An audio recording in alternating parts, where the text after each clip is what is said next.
இந்தியாவை கார்ப்பரேட் அதானியிடம் அடகு வைப்பது போல வக்பு சொத்துக்களையும் அதானிகளுக்கும் கார்ப்பரேட்காரர்களுக்கும் அம்பானிகளுக்கும் விற்பனை செய்வதற்கான நடவடிக்கையாக இருந்த வக்பு சட்டத்தை பார்க்கிறோம். எஸ்டிபிஐ மாநில தலைவர் நெல்லை முபாரக் திருச்சியில் பேட்டி. எஸ்டிபிஐ கட்சியில் மாநில செயற்குழு கூட்டம் திருச்சி விமான நிலையம் அருகிலுள்ள தனியார் ஹோட்டலின் மாநில தலைவர் நெல்லை முபாரக் தலைமையில் நடைபெற்றது.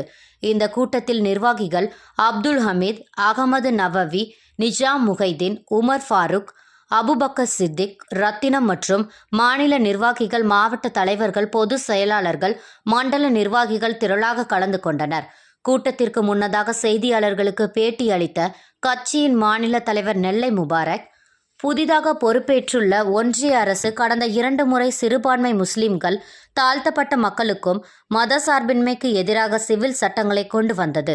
இப்போது மோடியின் 3வது அமைச்சர் அவையில் சிறுபான்மையினருக்கு எதிராக சட்டங்களை கொண்டு வருகிறது.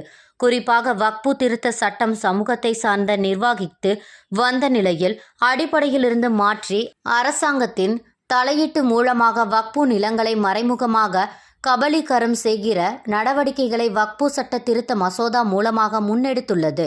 வக்பு சட்டங்களை திருத்தக்கூடாது. இந்த திருத்தத்தை எந்த இஸ்லாமிய அமைப்புகளும் முன்மொழிவதில்லை.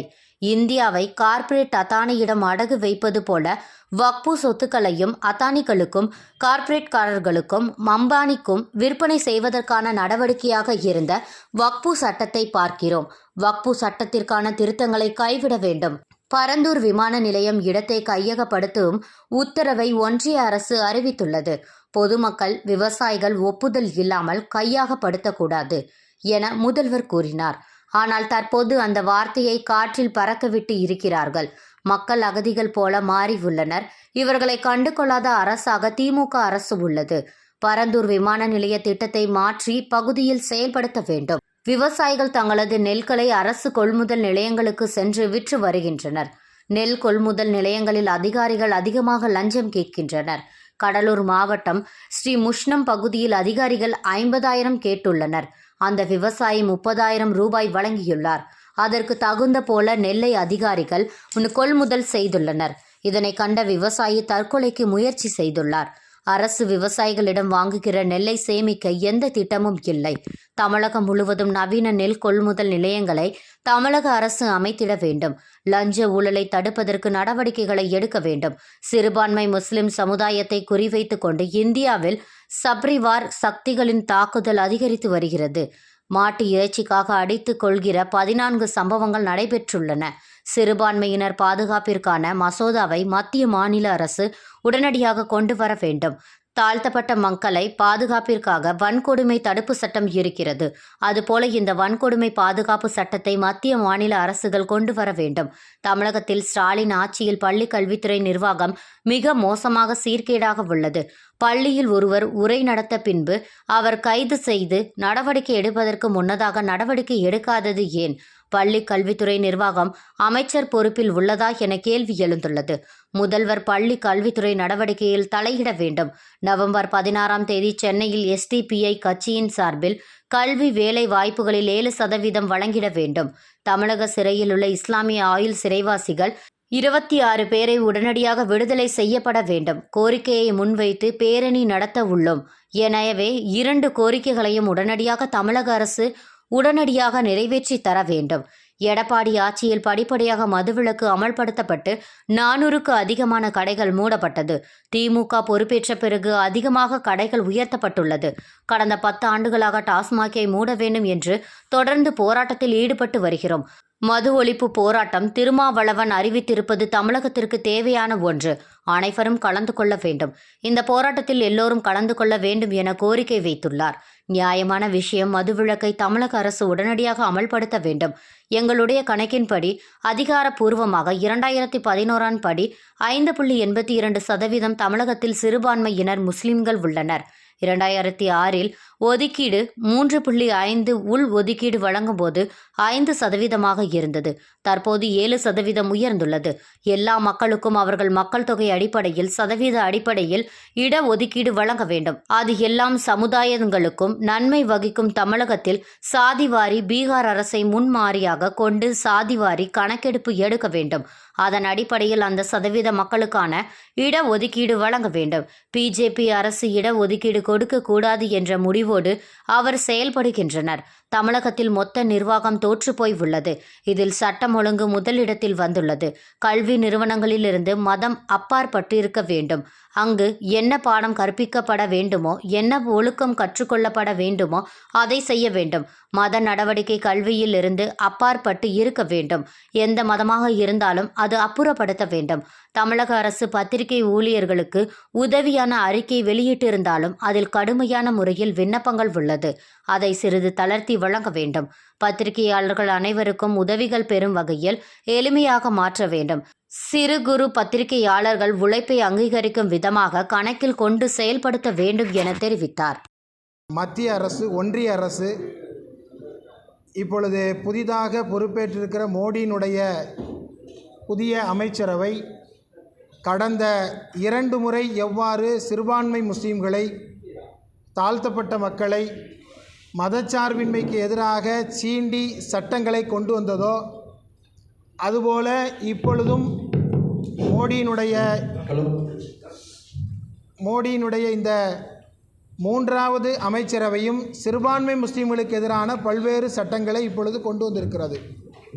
குறிப்பாக வக்ஃபு திருத்த சட்டம் என்கிற பெயரில் வக்ஃபு நிலங்களை இதுவரை அந்த முஸ்லீம் சமூகத்தை சார்ந்த மக்களே இதுவரை நிர்வகித்து வந்திருந்த நிலையில் அவற்றையெல்லாம் அடிப்படையிலிருந்தே மாற்றி அரசாங்கத்தினுடைய தலையீட்டின் மூலமாக வக்ஃபு நிலங்களை மறைமுகமாக கபலீகரம் செய்கிற நடவடிக்கைகளை ஒன்றிய அரசு இந்த வக்ஃபு திருத்த மசோதா என்கிற மசோதாவின் மூலமாக முன்னெடுத்திருக்கிறது. எஸ்டிபிஐ கட்சியினுடைய மாநில செயற்குழு இந்த நடவடிக்கையை வன்மையாக கண்டிக்கிறது. வக்ஃபில் எந்த திருத்த சட்டமும் திருத்தமும் வேண்டாம் என்பதாக எங்களது மாநில செயற்குழு கருதுகிறது. இந்த திருத்தத்தை சிறுபான்மை முஸ்லீம் சமூகத்தினுடைய தலைவர்களோ, சிறுபான்மை முஸ்லீம் சமூகத்தினுடைய நிறுவனங்களோ இந்த திருத்தத்தை முன்மொழியவில்லை. எனவே இந்த திருத்தம் வேண்டுமென்றே இந்தியாவை இப்பொழுது கார்ப்பரேட் அதானிகளிடத்திலே அடகு வைப்பதைப் போல இப்பொழுது வக்ஃபு சொத்துக்களையும் அதானிகளுக்கும், கார்ப்பரேட்டுகளுக்கும், அம்பானிகளுக்கும் விற்பனை செய்கிற மோசமான நடவடிக்கையாக இந்த வக்ஃபு சட்டத்தை நாங்கள் பார்க்கிறோம். எனவே வக்ஃபு சட்டத்தை அதில் இப்பொழுது முன்மொழிந்திருக்கிற திருத்தங்களை உடனடியாக கைவிட்டிட வேண்டும். ஜனநாயக சக்திகள் பாராளுமன்றத்தில் இந்த நடவடிக்கைக்கு எதிராக, ஒன்றிய அரசினுடைய இந்த கொடுங்கோன் நடவடிக்கைக்கு எதிராக கடுமையான அழுத்தத்தை தந்திர வேண்டும் என்று இந்த மாநில செயற்குழு அனைவரையும் கேட்டுக்கொள்கிறது. அதோடு இப்பொழுது சென்னையில் பரந்தூர் விமான நிலையத்திற்கான அந்த நிலத்தை கையகப்படுத்துவதற்கான உத்தரவினை ஒன்றிய அரசு இப்பொழுது அறிவித்திருக்கிறது. மாநில அரசும் ஒரு பக்கம் நாங்கள் விவசாயிகளை எல்லாம் பாதுகாப்போம், விவசாயிகளுடைய அந்த கோரிக்கை இல்லாமல், அவர்களது விருப்பம் இல்லாமல், ஒப்புதல் இல்லாமல் நாங்கள் எந்த நிலத்திலும் எந்த திட்டத்தையும் செயல்படுத்த மாட்டோம் என்று 3 ஆண்டுகளுக்கு முன்பாக சொன்ன தமிழகத்துடைய முதல்வர் இப்பொழுது அந்த வார்த்தையை காற்றில் பறக்க விட்டிருக்கிறார். ஏகனாபுரம் அந்த கிராமத்தில் வாழுகிற மக்களெல்லாம் இப்பொழுது ஏதோ ஒரு அகதிகளைப் போல இப்பொழுது அவர்கள் ஆக்கப்பட்டிருக்கிறார்கள். இவற்றையெல்லாம் கண்டுகொள்ளாத அரசாக திமுகவினுடைய அரசு இருக்கிறது. இந்த நிலையில தான்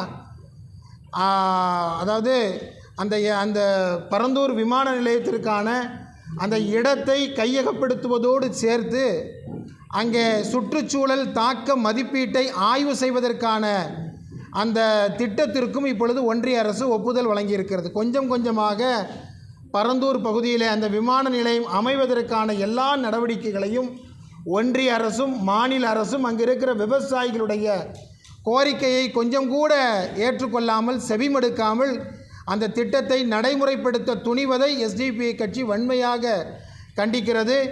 அந்த விவசாயிகளுடைய அனுமதி இல்லாமல் பரந்தூர் விமான நிலையம் எங்களுக்கு வேண்டாம் என்று அந்த மக்களோடு சேர்ந்து எஸ்டிபிஐ கட்சியும் குரல் எழுப்புகிறது.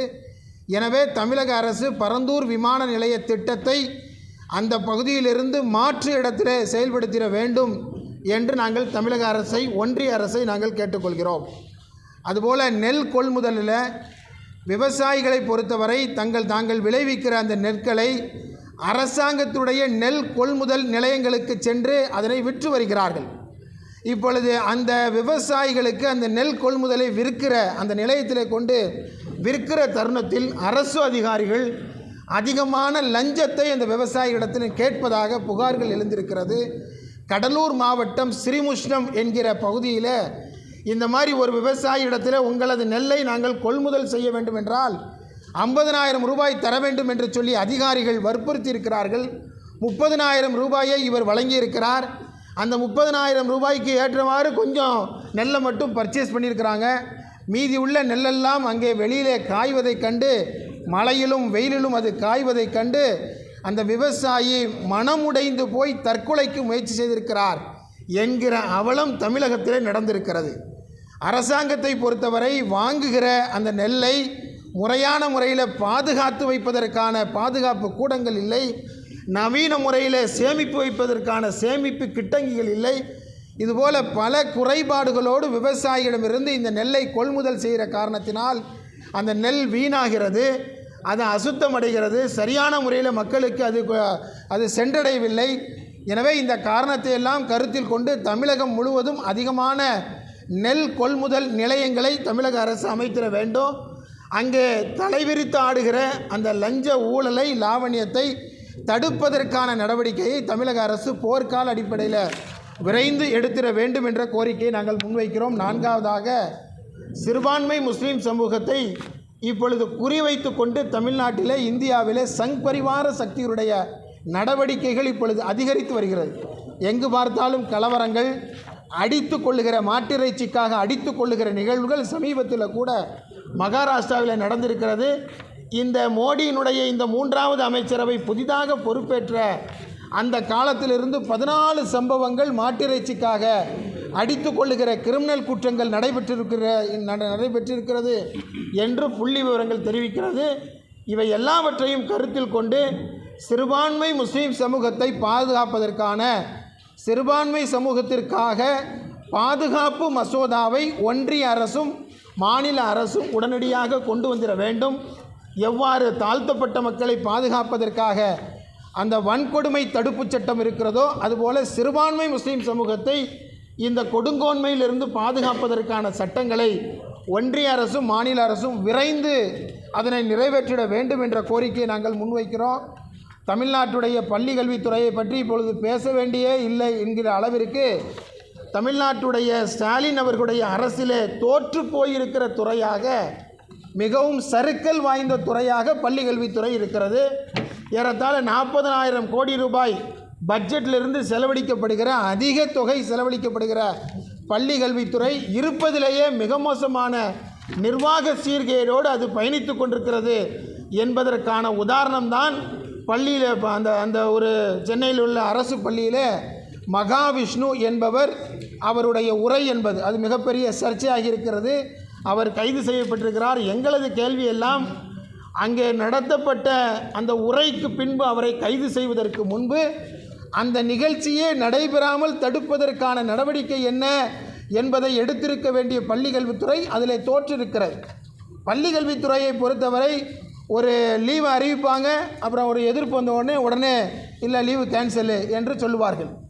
அப்படி பள்ளி கல்வித்துறை எடுக்கிற எல்லா முடிவுகளிலும் தொடர்ந்து சறுக்கல்கள் ஏற்படுகிறது. பள்ளி கல்வித்துறையை நிர்வகிக்கிற இடத்தில் பள்ளி கல்வித்துறையினுடைய அமைச்சர் இல்லை என்கிற குற்றச்சாட்டுகள் எழுந்திருக்கிறது. அவர் கையில் தான் இந்த துறை இருக்கிறதா என்கிற கேள்விகள் எழுந்திருக்கிறது. எல்லாவற்றையும் மாற்றுகிற விதமாக தமிழகத்துடைய முதல்வர் இந்த பள்ளி கல்வித்துறையினுடைய நடவடிக்கையில் தலையிட வேண்டும். நடந்ததற்கு பின்பு நாங்கள் குற்றவாளிகளை தேடுகிறோம், சிறைபிடிக்கிறோம் என்பதை விட நடப்பதை முன்பாகவே தடுக்கிற முன்னெச்சரிக்கை நடவடிக்கைகள் அந்த துறைக்கு அவசியமாக இருக்கிறது. திமுக அரசு நிர்வாக ரீதியில் அது தோற்று போயிருக்கிறது என்பதாக நாங்கள் பல இடத்துல சொல்லி வருகிறோம். அதற்கான உதாரணமாக இந்த நடவடிக்கையை நாங்கள் பார்க்கிறோம். எனவே இது போன்ற அசம்பாவித சம்பவங்களுக்கு காரணமானவர்கள் யாராக இருந்தாலும் சட்டத்திற்கு முன் நிறுத்தப்பட்டு அவர்கள் தண்டிக்கப்பட வேண்டும். அதற்கான நடவடிக்கையை தமிழக அரசு விரைந்து செய்திட வேண்டும். வரவிருக்கிற நவம்பர் மாதம் 16ஆம் தேதி எஸ்டிபிஐ கட்சி சென்னையிலே வைத்து முஸ்லீம்களுக்கான இடஒதுக்கீட்டை 7% உயர்த்தி வழங்கிட வேண்டும். இப்பொழுது சிறைகளில் வாடிக்கொண்டிருக்கிற சிறுபான்மை முஸ்லீம் சமூகத்தினுடைய முஸ்லீம் ஆயுள் சிறைவாசிகள் 26 பேர் உடனடியாக விடுதலை செய்யப்பட வேண்டும் என்கிற கோரிக்கையை முன்வைத்து மாபெரும் பேரணியை நாங்கள் சென்னையில் நடத்தவிருக்கிறோம். இந்த 2 கோரிக்கைகளும் நீண்ட காலமாக தமிழக அரசின் முன்பாக வைக்கப்பட்டு கொண்டிருக்கிறது. இன்றைக்கு இடஒதுக்கீடு என்பது இன்றைக்கு கேள்விக்குறியாக்கப்பட்டு கொண்டிருக்கிற நிலையில் தமிழ்நாட்டில் வாழுகிற சிறுபான்மை முஸ்லீம்களுக்கு கல்வியிலும் வேலை வாய்ப்பிலும்